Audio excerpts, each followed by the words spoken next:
शंकर भोलेनाथ ओघड़दानी की कथा कर रही है। व्रत कार्तिक महत्तम कहता है। कार्तिक के महीने में सबसे बड़ा अगर व्रत का कोई नियम है तो केवल एक नियम सबसे बड़ा है, सुबह ब्रह्म मुहूर्त स्नान करना और दूसरा दीप लगाना, दिया प्रज्वलित करना, दीपक लगाना। दीप दान से बड़ा कार्तिक के महीने में कोई दान का वर्णन नहीं है जितना दीप दान का वर्णन कार्तिक महीने। घर की बहू बेटी कमजोर हो जाती है तो उसको शमशान नहीं छोड़ा जाता है। तुलसी की लकड़ी को घी में भिगोकर अपनी कामना कर कर, जो भगवान के सामने तुलसी की लकड़ी का घी में भिगोकर जो दिया लगा देता है कार्तिक के महीने में, उसके घर में कभी संपदा की कमी नहीं होती महाराज, लक्ष्मी कभी छिन्न नहीं हो सकता। बहुत ज्यादा दुख है, बहुत ज्यादा तकलीफ है, बहुत कष्ट है, तो फिर विष्णु पुराण का एक उपाय जरूर कर कर देखना।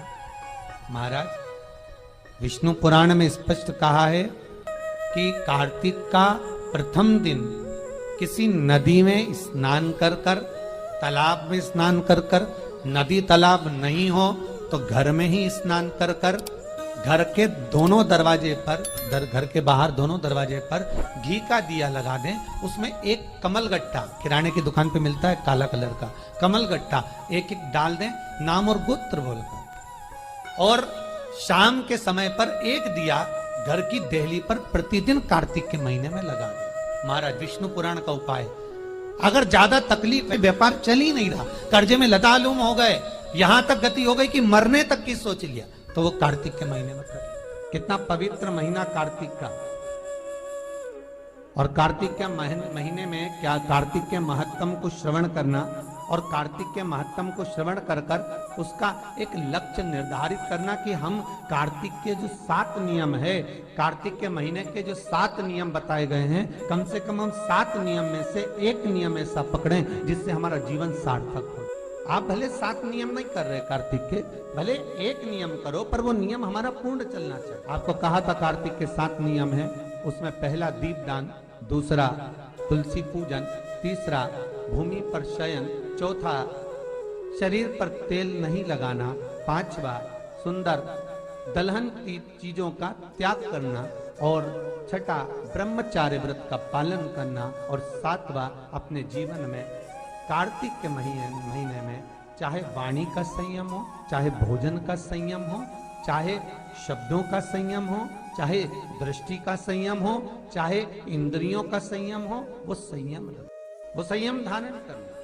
अब हमें ये ज्ञात करना है कि 7 नियम जो कार्तिक के महीने के होते हैं, कार्तिक महत्तम में जो 7 नियम बताए गए होते हैं, इन 7 नियम में से कोई एक नियम हम हमारी जिंदगी में उतार लें, कोई एक नियम हम हमारे जीवन में उतार लें, जिस नियम के बल पर हमें परमात्मा का साक्षीकरण हो जाए। कौन सा चंदन है जिस चंदन को भगवान को लगा देने पर, कार्तिक महीने में भगवान को लगा देने पर जीते जी भगवान विष्णु, कृष्ण, राम एक बार गले लगा कर जाते हैं। वो कौन सा चंदन है? आपको पहले भी कथा में वर्णन किया, हरि चंदन। कौन सा चंदन है? हरि चंदन। कार्तिक के महीने में हरि चंदन कैसे बनता है?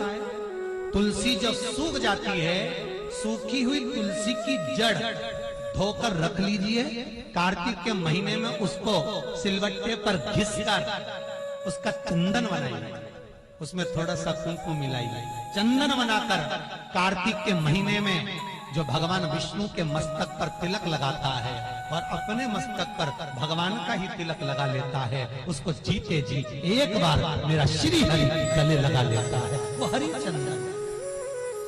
विष्णु पुराण